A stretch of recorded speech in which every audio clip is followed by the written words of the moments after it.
Hey, good morning, guys. Today is Thursday, March the 19th, and it's the first day of spring. That's pretty exciting. It's supposed to rain all day again, but it's spring. Okay, so today in class, again, let me reiterate a couple things. I made my list. When you go to Bonsai, okay, take the pre-test only.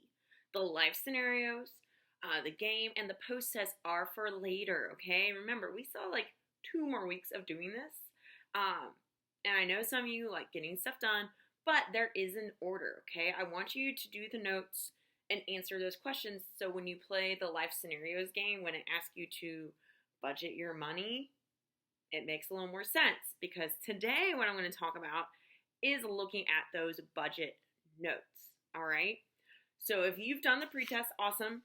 Please hit turn in on Google. See, now I really feel like we're in class together because I've probably said this like 20 times. I love you all. Turn it in on Google. It helps me see you did it. It helps you stay organized, okay?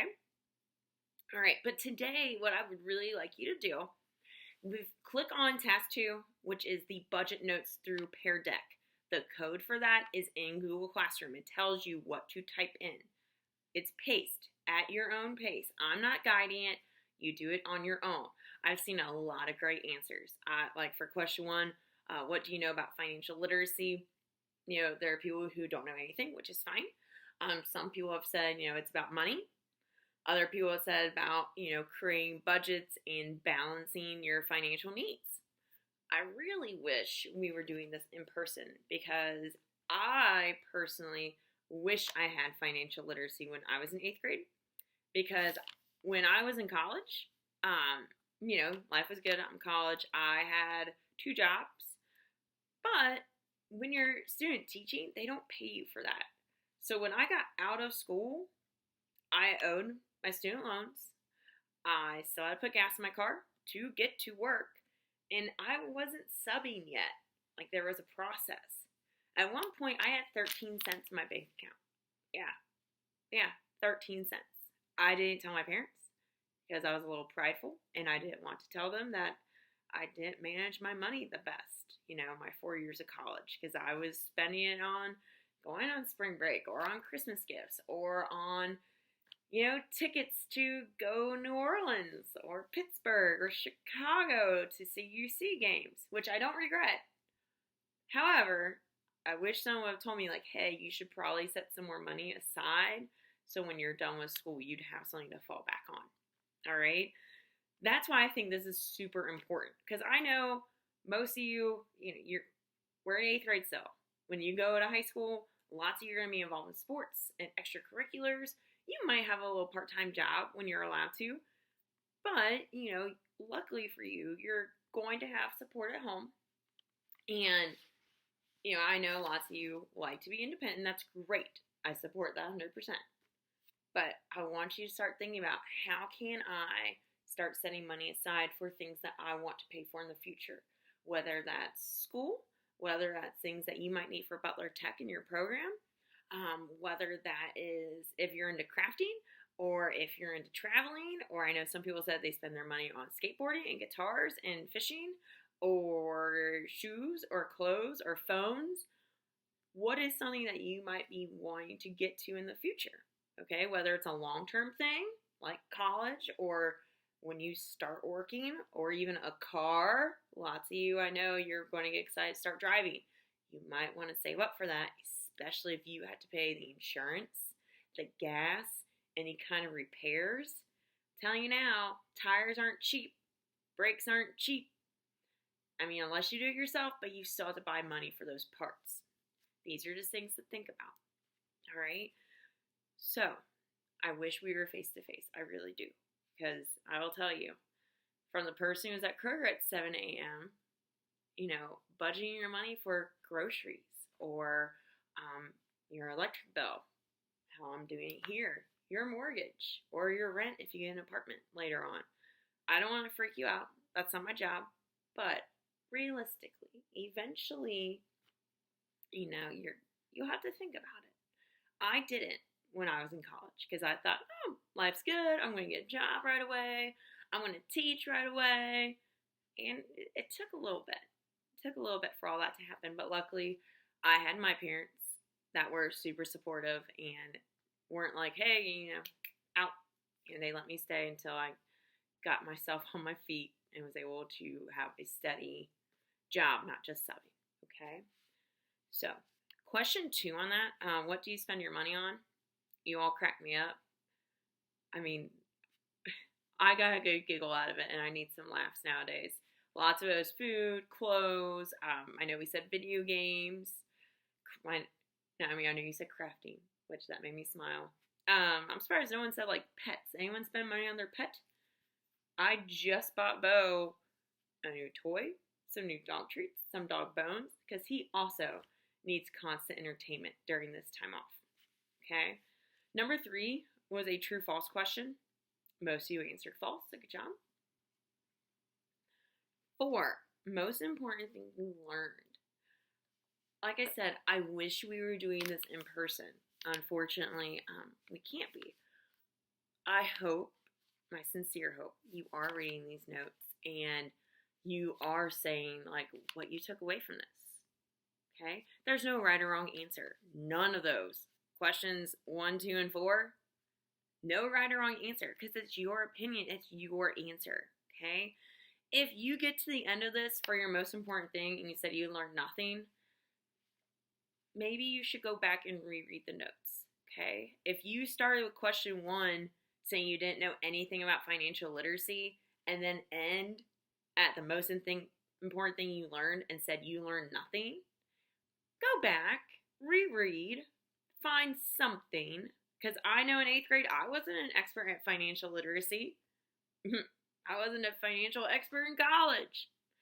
I'm still figuring out all the finances stuff. Like when we start talking about mortgages, I couldn't begin to tell you how complicated that is.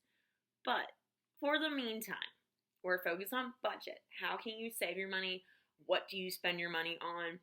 Maybe in the future, how could you best invest that money? Like we're going to talk about savings accounts, I think in about 2 weeks.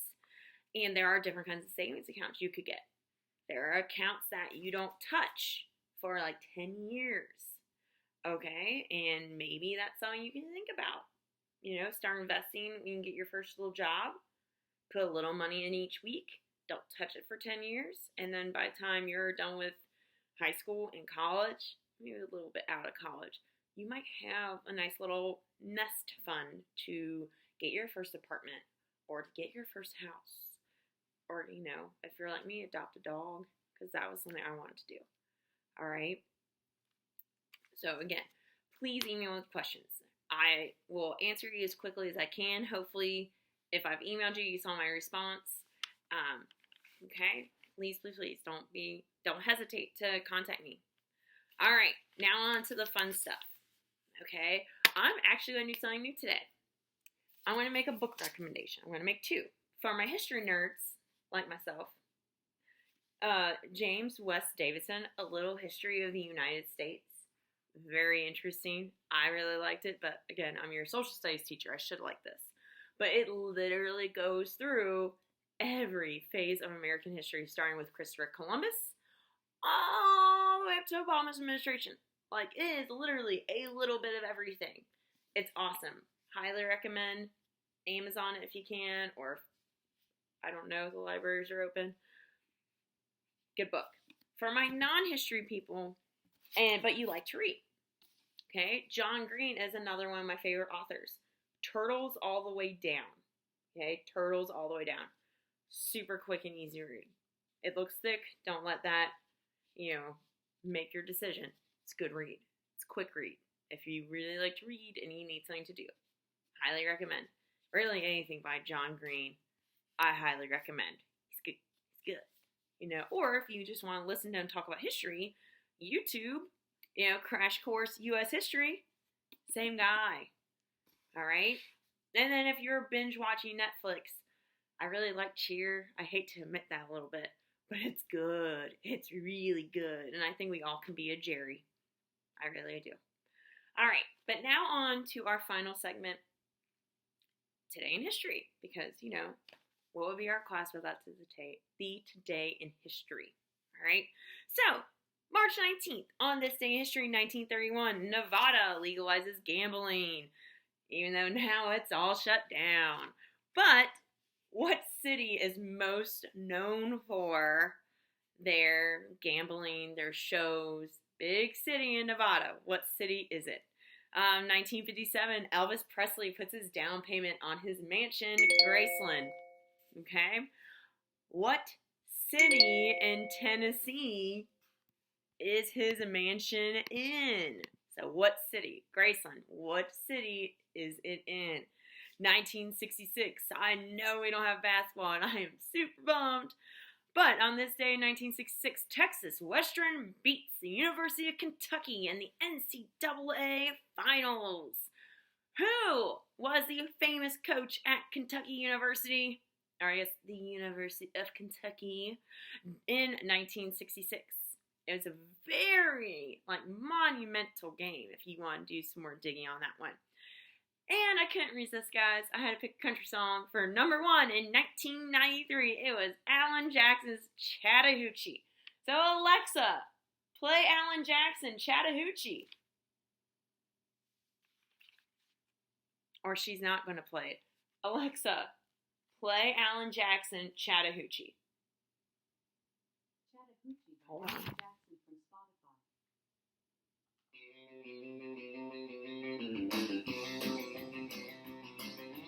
And I'm telling you, all the animals are just looking at me like I've lost. I wish you guys were here. Or we were there, not in my house. You're not coming to my house. And way down yonder on the Chattahoochee, it gets hotter than a hoochie coochie. We lay rubber on the Georgia asphalt. Got a little crazy, but we never got caught. Down by the river on a Friday night, pyramid canyons in the pale moonlight. Talking about cars and dreams. Okay, I'm not going to sing that part. But anyway, sorry. Hold please. Hey guys, just keep your heads up. Okay, we will be back in school. Okay, I really want to see you all before you head off to your freshman year. We'll try and make it happen the best we can. Okay, until then, until tomorrow of your famous living room broadcast of Today in History and what you're doing in school today for social studies. I'll see you all tomorrow. Bye, guys.